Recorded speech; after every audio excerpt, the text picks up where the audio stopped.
Welcome back to The Jason Show, or as we say, a very special edition of The Jason Show. Today's episode is all about getting you ready for spring. And whether you like it or not, spring cleaning is part of that routine because you're getting ready to open up those windows and doors and let that fresh air get in. But your windows can't be nasty. They can't. Here is our first guest is the DIY master of spring cleaning and, well, basically everything else. We turn to her for a lot.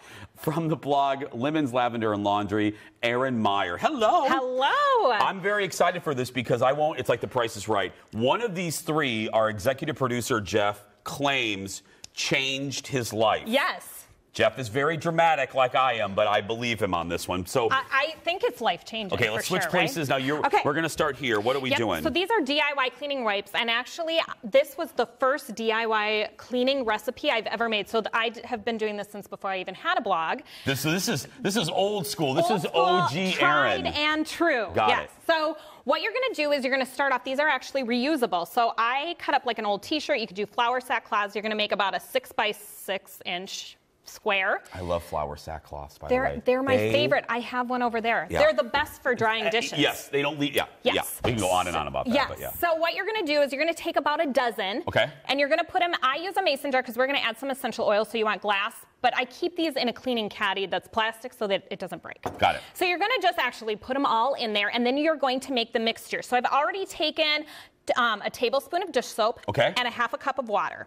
Then I'm going to have you put in, if you would, 2 tablespoons of rubbing alcohol. It's just the 91% isopropyl at your pharmacy. Okay, nothing fancy. I'm going to add in about 15 drops of essential oil. This is a blend that I like to use in cleaning, but if you've got lemon or orange, that works really well too. I like a good lemon with all my cleaning stuff. It really is it's so clean and fresh. It's perfect for the spring cleaning. Ooh, child, I smell that. Do you smell the alcohol? Smell it. You smell the essential oil? I smell a little bit of both. I don't know. Okay, a little alcohol, little essential oil. Yeah, a little bit.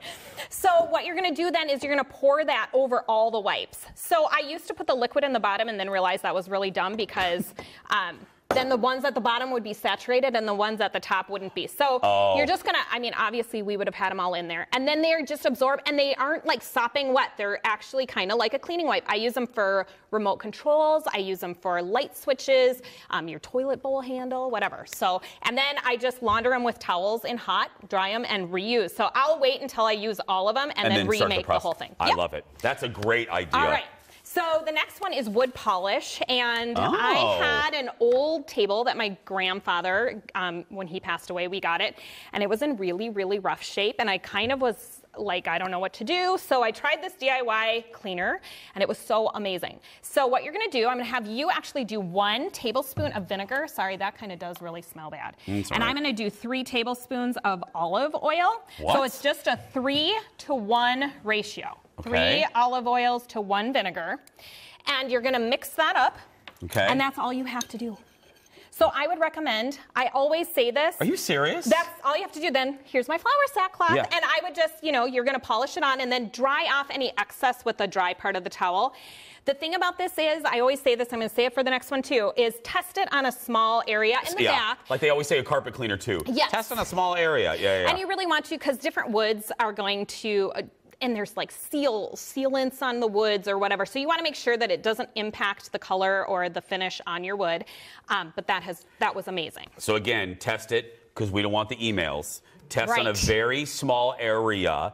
You have been warned. But I wonder what it is about the olive oil. I know. Well, I think that is what really probably conditions it, because this table that I had tons of scratches and even water stains. And so it seemed to just like take all of that out. It was an incredible I'm going to try this because I have a table that's a little difficult. Yes. Little prickly. And I would recommend just making a one-time batch. So you can make a little more than this if you need it. But olive oil can actually go bad over time. And so you don't want that. If you don't polish your wood very often, you don't want it getting gross. That took us 2 seconds. I know, really. Okay, let's switch places. Now, this is the one I told you about. Yes. Executive producer Jeff claims this changed his life. What is it? So this is cleaning a microfiber couch. And this was actually the most viewed post on my blog in 2018. Seriously? So I know, right? So we had a microfiber couch. We finally had to say goodbye to it when we moved. But it is so easy. But the problem is that most people think that they just can use some rubbing alcohol and it'll clean the couch. Again, this is another one, test in a small area because some microfiber will tell you only use water-based stuff, so test it on a small spot. But here's the thing, you're going to start with that rubbing alcohol. So grab a spray bottle. That scares me. I have to admit, when you say rubbing alcohol on a couch, it scares me. So my daughter had a bright pink neon pen that exploded onto our microfiber couch, and I kid you not, the alcohol took it all out. Like, you couldn't even see. It was amazing. So it is awesome at taking out the dirt, but then if you know microfiber, the water, if you get water on it, it stains. It leaves like watermarks, and the alcohol does not take those out. So I'm going to go back for just a second. So you're going to grab your rubbing alcohol, spray it in sections because rubbing alcohol evaporates really fast. Then you're going to use a sponge. It's like scrub it down, and you'll notice the dirt starts getting into your sponge. Let it dry, and then it's going to be a little crunchy from that rubbing alcohol. So grab like a little soft bristle brush, get all the fibers good.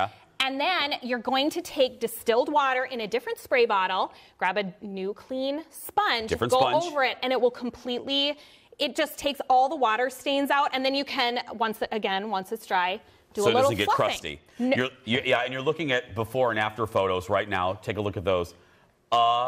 Amazing. So it's the combination. It's not just the rubbing alcohol. It's in conjunction with the distilled water. Yes, and like I said, I would test it before you try it, just in case your microfiber is different. It should tell you on the tag, actually, but I can't remember the little symbols. But it really does an amazing job. And like I said, the alcohol seems to remove the grime, and the distilled water takes out those watermarks that are sometimes left behind. Amazing, amazing.